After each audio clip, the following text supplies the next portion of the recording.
Hey there, it's Enderverse. So we are finally taking a look at the best mods for 1.21. This video is a bit late, but I wanted to wait a little bit and collect a quality list for you guys. As you can see, I'm currently playing the upcoming mods with my friends on 1.21. More than 50% of these mods are compatible with each other, so if you want to run them all on a server even, you should be able to. Now here's a point of reference, and honestly an ad break too.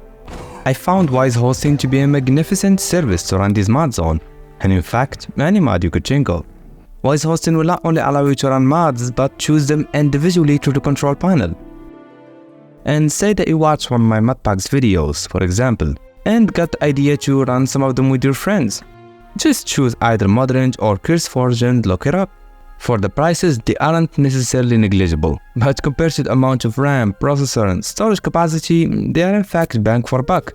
And hey, if it's your first time trying this website, you could use my code ENDER and get a 25% discount on your first month. If you faced any issues, however, tell the support about it. Your answer should arrive quick.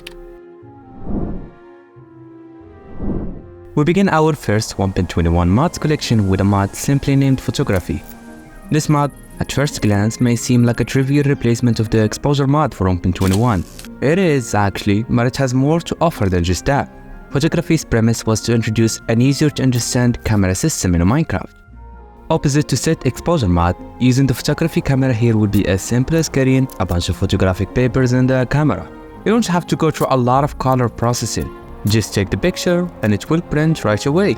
After that you can place it anywhere you please. So long there is an item frame, it will stick. Now I'm not shitting on the exposure mod. We know for a fact that it's the project that introduced this style in the first place. But there are some players who don't enjoy details and processes. Better Treasure Map is a mod making those items less mysterious. With this mod there will be an indicator, sort of a block meter telling you how far the treasure is. You could easily track said treasure now. Just walk in a random direction and observe whether the meter is going up or down. If it's going down, it means that you are in fact going in the right direction. Once the meter reaches 0 blocks, it means that you are in the exact spot of the treasure. You can't start digging now. This is a creatively helpful mod, making treasure maps clearer to read through and fixing the issue with the treasure chest not being in the exact location. Dungeons and Taversn received a recent update concerned with not only porting the mod to 1.21 but also adding 30 new structures to the mod. Amongst many structures, there will be new variants for the Taverns. There are also major structures which, more often than not, have historical backgrounds to them. This is only my anticipation, it could be wrong though. The mod also enhanced end structures, improving existing ones and adding new ones. Some of these are unbelievably large and extremely detailed.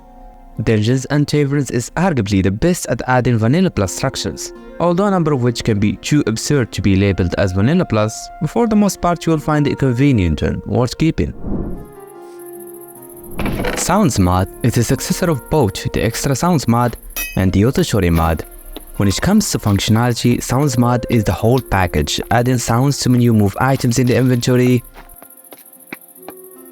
and also adding sounds to when you place and break blocks. Take a listen. I've always been a fan of all-in-one mods, as they reduce the amount of labor you have to expend. There will be less compatibility issues, less confusions, and rarely less lag. If you want a similar mod for Forge, you may want to check the Extra Sounds mod, Reforged. It's also available up to 1.21 and will serve you in a similar fashion, with some strips of course. This mod adds some wild lizard features. The most notable one is the Giant Gylo. Not useful for anything really, and can inflict lethal damage if provoked. The useful snakes, and the one representing the friends in the name, are these small Nilos.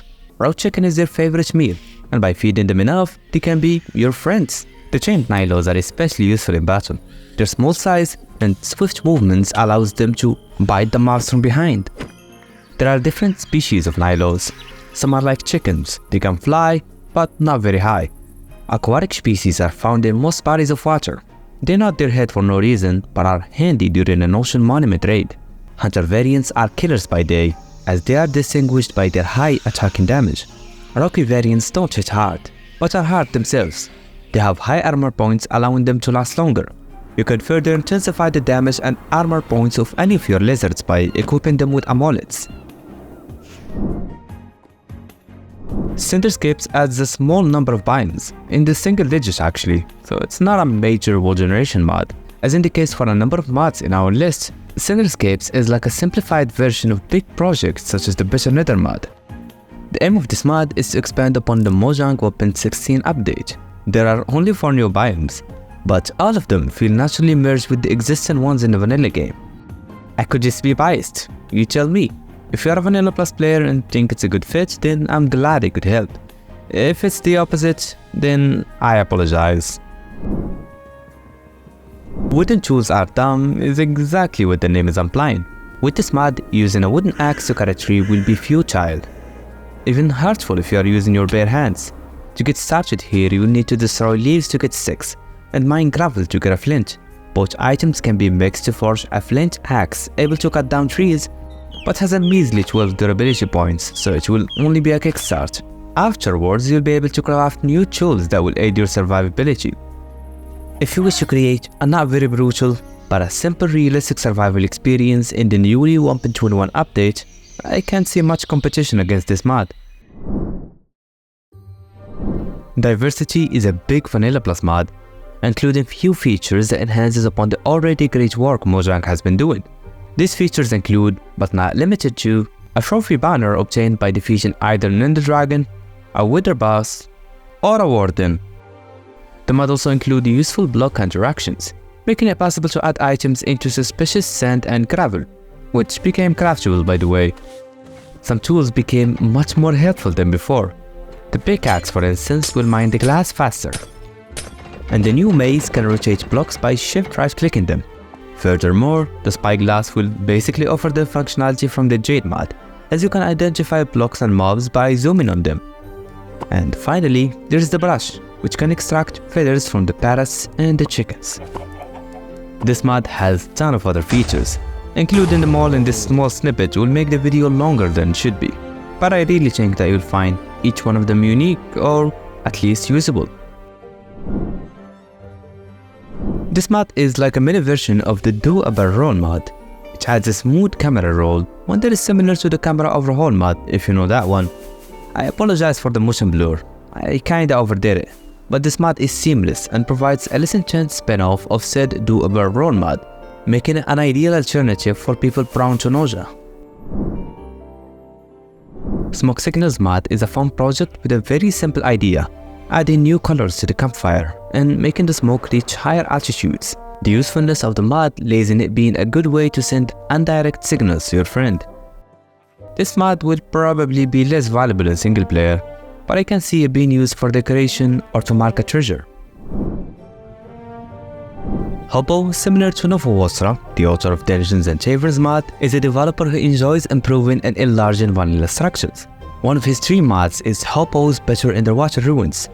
The mod is already explained by its name, as it enlarges underwater ruins, along with enhancing their design immensely. Richer loot and sophisticated architecture are 2 of the most prominent features of these structures. And due to these ruins being commonly found in deep oceans, exploring these biomes became ever more enjoyable now. Before, said ruins would barely be glanced at by players. Now, it's safe to say that they outshined even ocean monuments. It is needless to say that the Tricky Trails update has given players more incentives to explore the caves.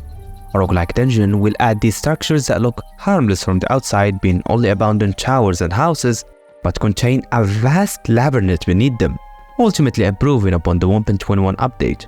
The dungeons within this mod are brutal, rendering you unable to place torches or destroy blocks, along with having to battle heavily armored mobs.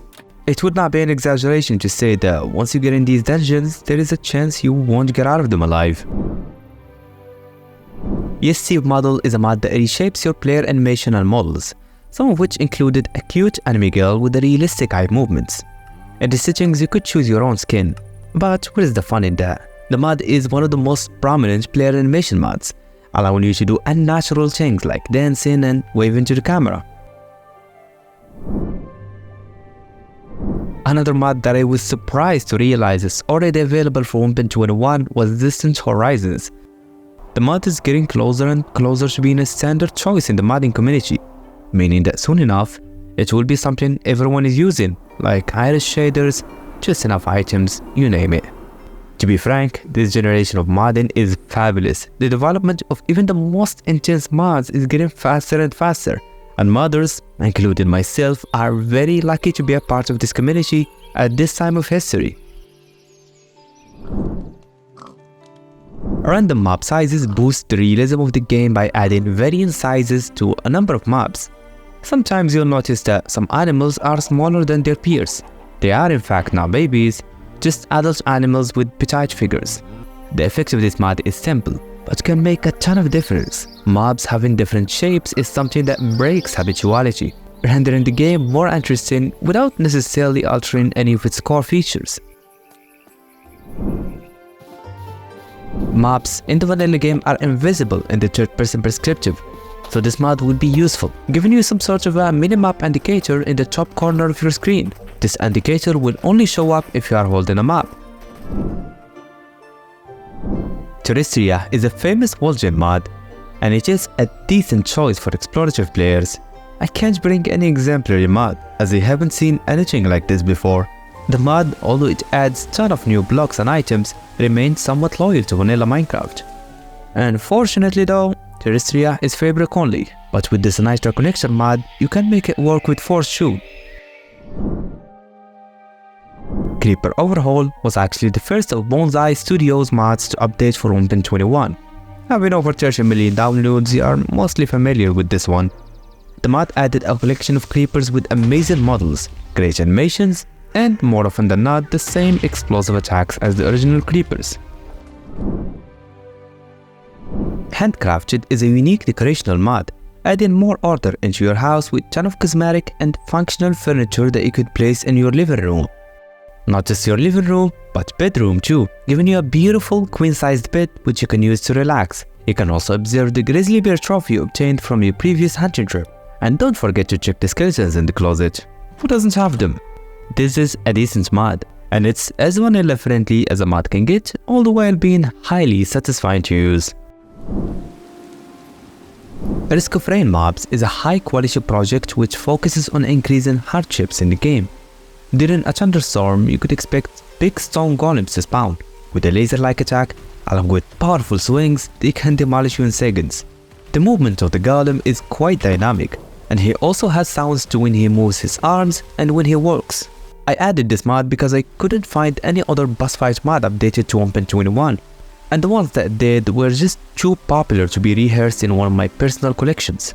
Thanks for watching. If you are excited about upcoming 1.21 mod videos, then subscribe so you don't miss any. Also, I would like to express my gratitude for Wise Hosting. They provided me with a free server to run these mods together with friends, along with sponsoring the video, which helps our channel grow and expand. Make sure to check them out if you want cheap prices and good performance.